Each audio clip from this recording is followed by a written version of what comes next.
Will never happen. I'm learning in my life that I have to be real careful not to use absolutes. And I don't know if that's occurred to you in your life yet at this point, but the moment you say never is the moment that something happens that you said you'd never do, a place you'd never go, something you'd never say or never think. And the moment you say, I will never, you will do it. Every time. The word always works the same way. When you say that, man, I will always be with you, I will always love you, I will always feel this way, think this way, go this way. I'm learning not to use absolutes in my life. And it's not because I absolutely don't think that or feel that way. It's because I don't want to make myself out a liar when something that was never supposed to happen happens. As a young man entering the driving age, I used to make fun of yellow vehicles. I'm sorry if you have one, it's fine. I've actually had one that I'm going to tell you about. I couldn't figure out why anybody would pick a yellow vehicle, and I said, no matter what I buy, I don't care what kind of vehicle it is, I don't care if it's a car, a truck, a van, or what it is, I will never own a yellow vehicle. There I am, standing next to my yellow vehicle. See, I was always a truck guy. My first vehicles were trucks. I had a Toyota pickup truck and I had a Dodge Dakota. I've always been a truck guy. And I never said I would own anything yellow, but Fast and the Furious came out. You remember those movies? When I was like in high school, I think probably when the first one came out, and they had all these little import cars, right? Them little ving, ving, and little mad bumblebees, right? Put big mufflers, big pipes on, make them sound bad. They're not as fast as you think they are. The movie makes it look like, you can smoke a Lamborghini in a little Honda Civic, lowered with pipe on it. Didn't work that way, but I wanted a Mazda Protege 5. That's what I wanted. I know they look like a station wagon, kind of. That's a Mazda Protege 5. It was ironic because I had been looking for one. I wanted one with chrome wheels.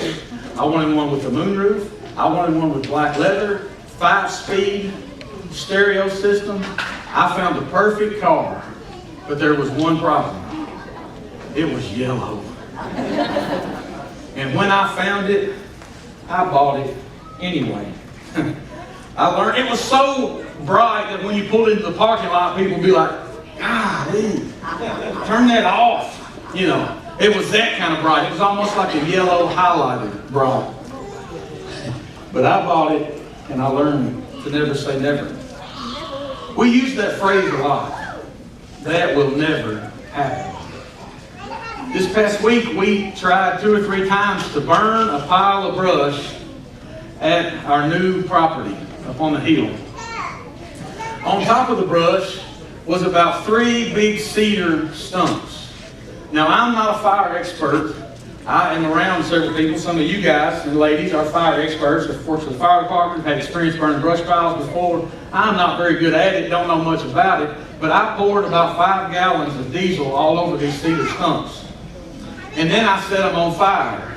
And about 5 minutes later, all 5 gallons of that diesel had burned out and the stumps remained.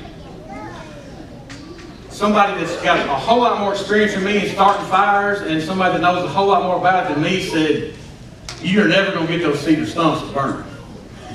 They said, "I don't care what you do. You can do anything you want to them, but you're wasting your time. They're never going to burn. I don't care how much diesel you pour on them. I don't care what you pour gasoline on them for all I care. It ain't going to burn. It just will not ever happen." They told me that I was wasting my time. I find out that people feel the same way about people. People say that you don't even try to talk to that person about Jesus. Don't even try loving them. Don't try to get them to come to church. Because I don't care what you do, they will never change. You heard that before? You might have said that before. I don't care what you do. I've seen it happen. I've seen them come and go from church. I've seen them come and go from church. I've seen their lives. I know what happens. Nothing ever changes. You're wasting your time. I don't care what you do. I don't care what you say. Nothing's ever going to matter. they are never going to change. I want to share with you a scripture from Ezekiel where God tells us a little bit about His work in the lives of people, either which we have said that about, or you may think by now that I'm talking about you. Probably got both here today. It's in Ezekiel 36, verses 26 through 27. And at the very top of this chapter, I added that little top line on it. I didn't add it to the Bible, by the way. At the very beginning of chapter 36, he starts this big, long narrative of everything that God is saying. And he starts it off by saying, this is what the sovereign Lord says. So I want to catch you up with that part. That's in chapter 36. You look at it, I promise I'm not going to tell you wrong. This is what the sovereign Lord says. I will give you a new heart and put a new spirit in you. I will remove from you your heart of stone and give you a heart of flesh. And I will put my spirit in you and move you to follow my decrees and to be careful to keep my laws. I had a cousin of ours several years ago that was on a trip at a condo rental at St. Pete Beach. Maybe you've been there before. They had been out to get groceries. They came back to the condo and they were unloading all their groceries there in the parking lot when she thought she saw something shimmering inside of a bush beside the property. This lady, probably in her, I don't know, maybe 50s or 60s at this point, drops the groceries, takes off running across the parking lot to see what it is the sun is shining on inside of this bush that looks so intriguing to her. She starts to dig through the bush, she digs through the dirt, and in the back of the bush she pulls out a diamond bracelet. When she pulled it out, everybody standing around her says, there's no way that thing is real. When they get back from their trip, she takes it to a jeweler and has it appraised. $10,000 that she found in the dirt, buried in the bush. She actually traded it in for a car. Oh, wow. Something so valuable buried in the dirt in the middle of a bush.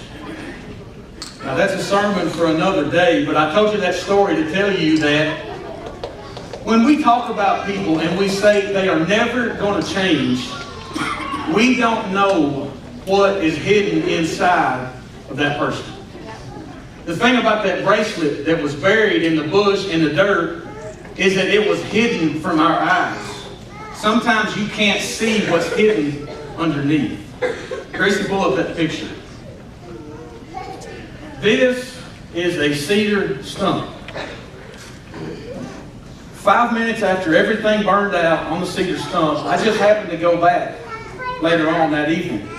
I'm a worrywart, right? I can't lay down thinking that there's a fire that could take back off and burn somebody's property, house. So every time we set a fire, I've sat out there with it a lot longer than I probably wanted to. But I leave and I come back a few minutes later, probably a half hour or so, and I see this one stump is still smoking. Now, I've got enough experience in fire to know that there's a difference in smoke from heat and smoke when there is an active fire, right? You've seen shows of choo-choo trains burning coal, and you can tell when there is some oomph behind that smoke, there is something burning. Well, I came back, and you can see it there. The inside of this stump was burning. The inside of a stump that is not supposed to burn. I don't care what you do. I don't care what you pour on it. I don't care how much time you spend or all that you waste on it. There's nothing you can do to make it burn. The inside of that stump was burning. And from the outset, I had to get a good vantage point to see where the smoke was coming from, because to look at it from the road, I couldn't see any fire. I just saw some smoke. But when I walked around to a certain angle, I could see something that had started to happen inside of that stump. There was a fire burning. All the people in your life that you've said will never change. Do you realize that any outward change starts on the inside of a person?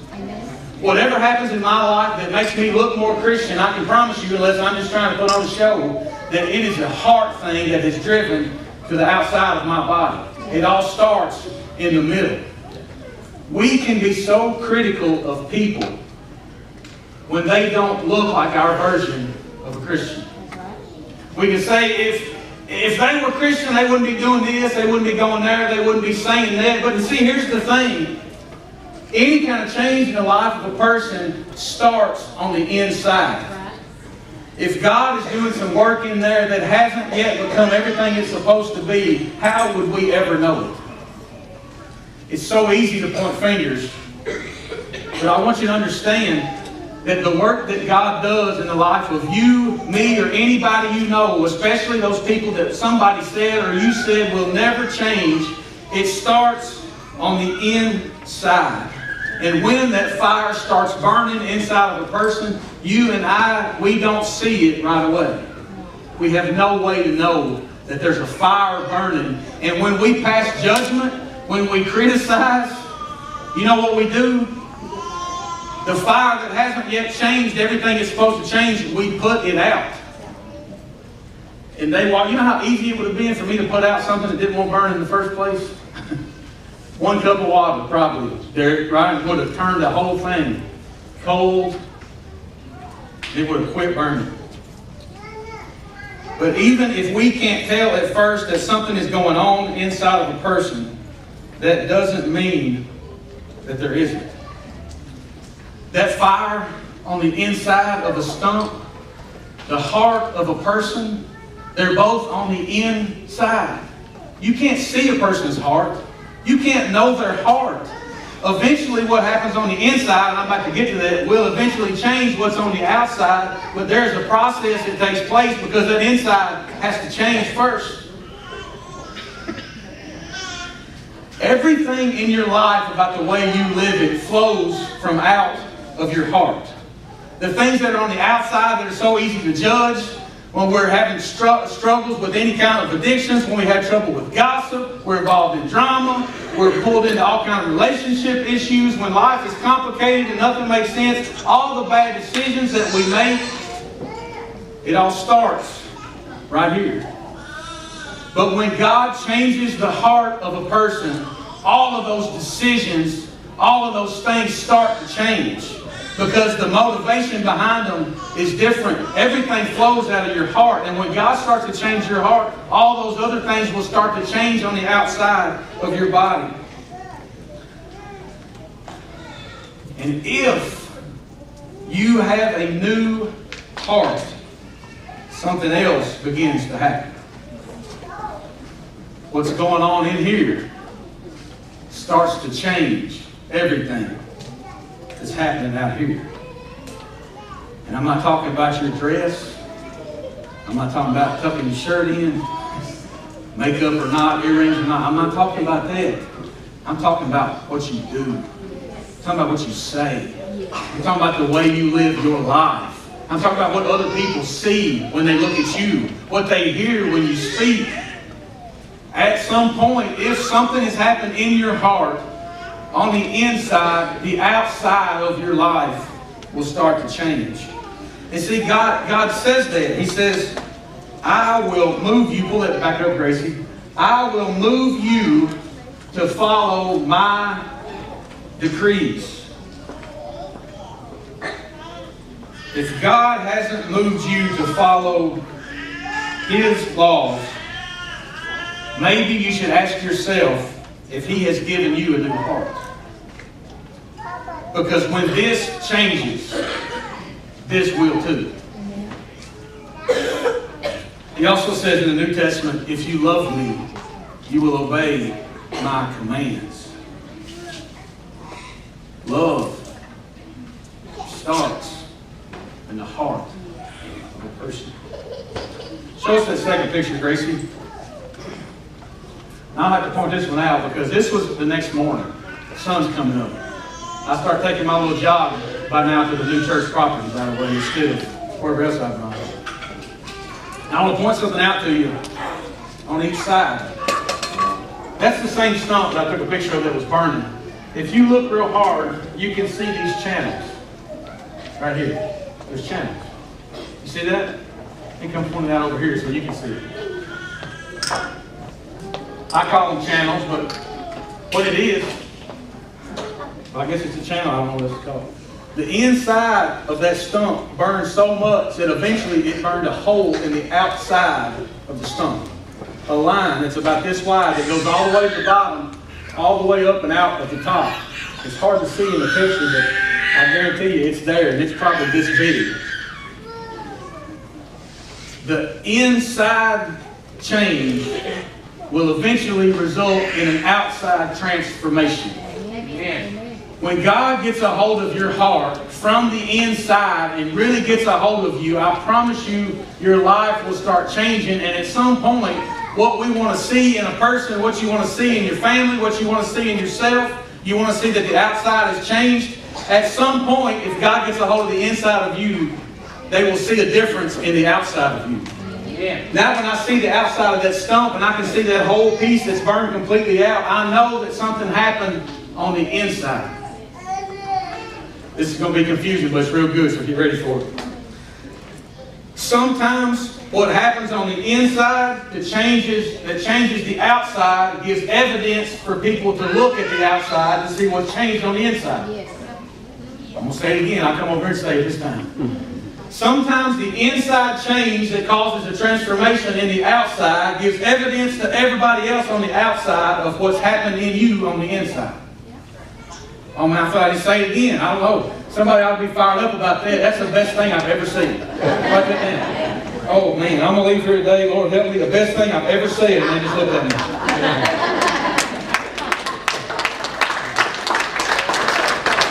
That's one of the blessed heart class right there.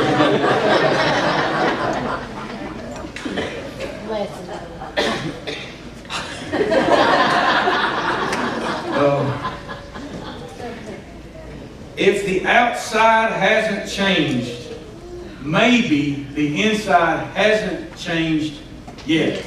Amen. Christians are the world's worst. Pull that scripture back up, Gracie. Christians are the world's worst of criticizing each other. That's right. Had somebody just tell me this week. They said, I don't know if I can come to your church. I said, why? They said, because there's all kind of people down there just sinning. There are all kind of people down there just struggling with sin. Well, I got on a soapbox. You know what I know? I know it's a whole lot easier for us to talk about somebody else's sin than for us to talk about our own. That person started talking to me, and they was talking about, y'all got people down there sinning, doing this, doing that. I said, let's talk about your sin, because if you want to get right down to it, if you want to put every single person, every one of you, including me, under a microscope, guess what you're going to find? Faults, flaws, sin. If y'all think y'all got it all figured out and you done got the outside looking good, I promise you I can start preaching up there and I can get some things that will strike a nerve. And you're not going to be near as pretty as you thought you were. I promise. I don't do that because of a vision that I have for this church and God's kingdom here, and I'm going to get to that here in just a minute. But people don't want to talk about their own sin. When you turn it around and say, let's talk about your sin, they're done.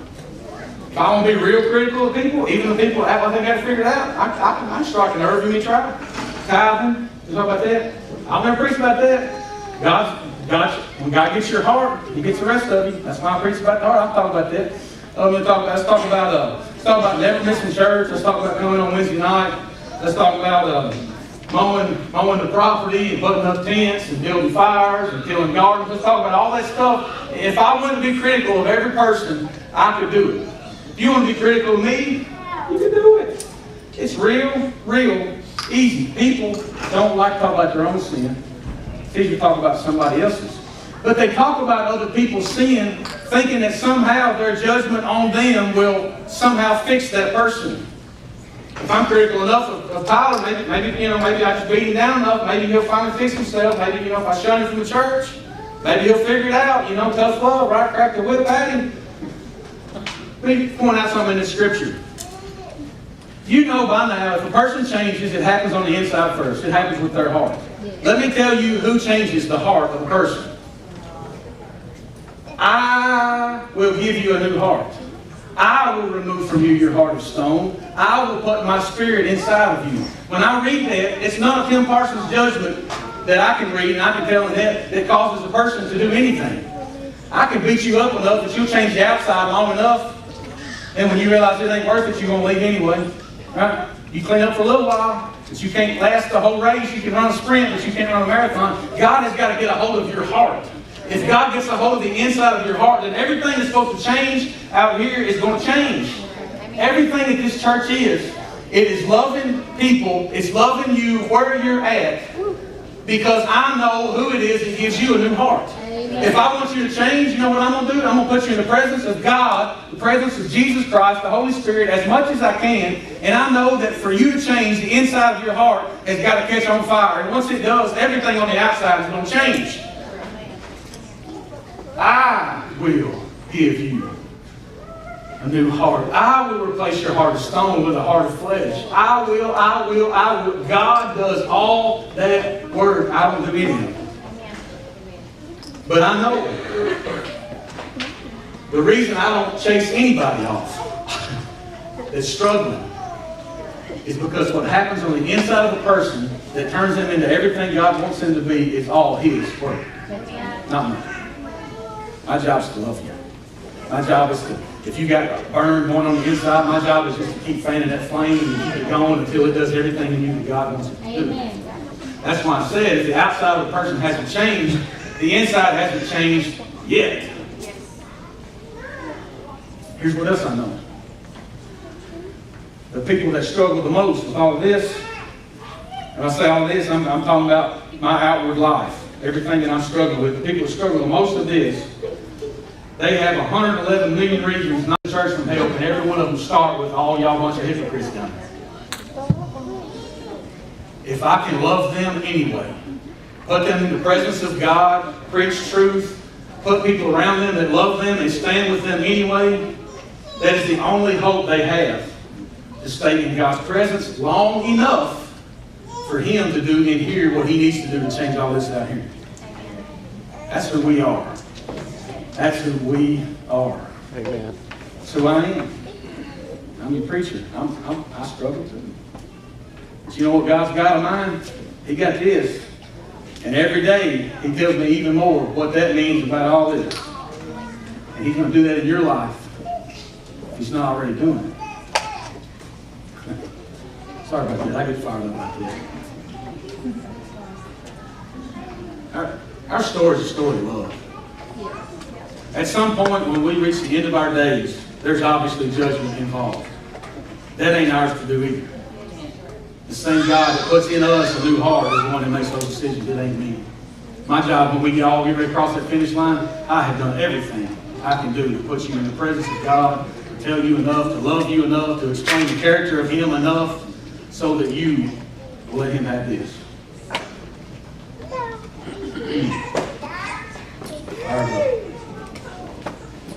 It might be time for one of my favorite thoughts. I don't think I've ever preached this. I've heard other people say it. I know I'm not yet what I need to be, but thank God I'm not who I used to be. Amen. Amen. I know we're at least halfway to our favorite turkey day.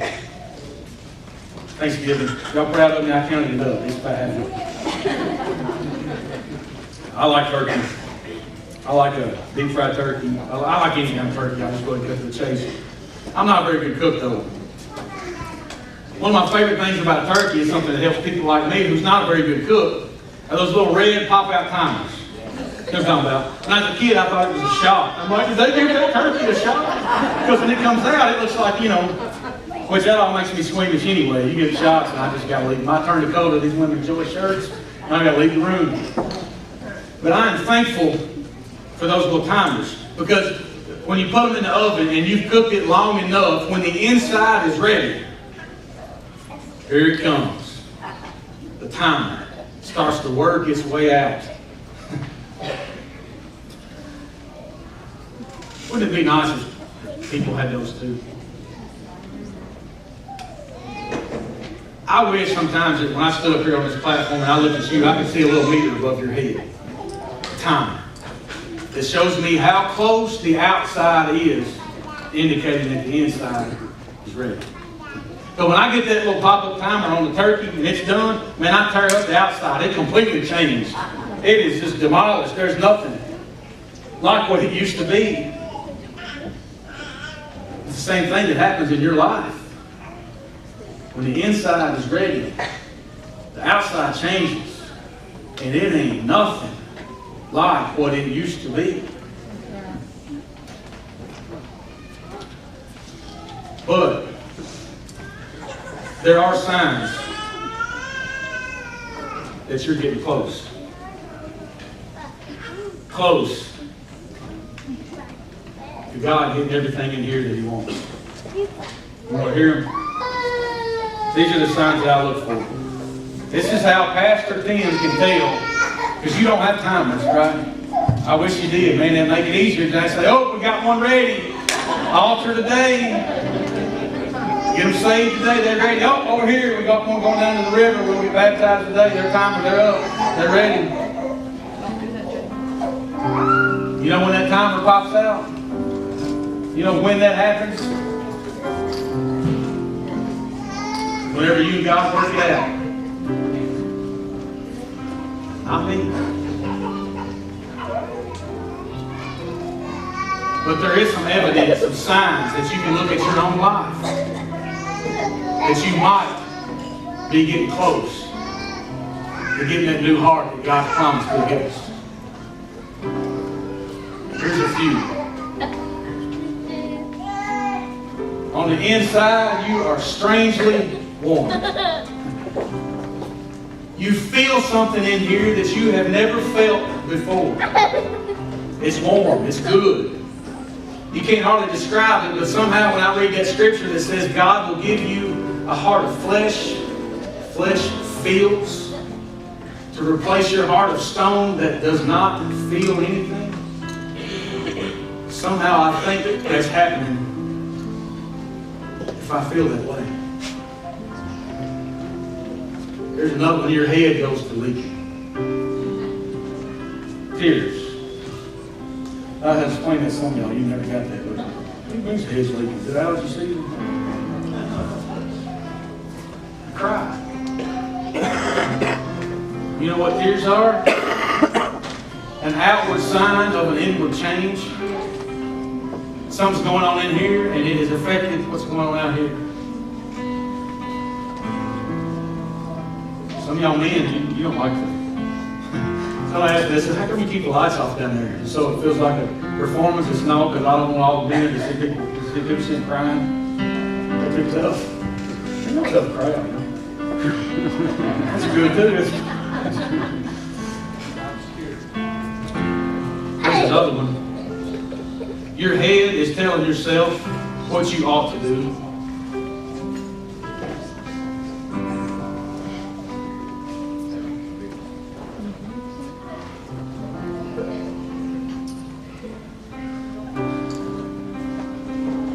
All these signs that something is changing. The word that only God can do. Is He doing that in you today? And if you think you already got this figured out, why don't you pray and plead with God over the people who don't? Instead of pointing fingers. Would you stand with me?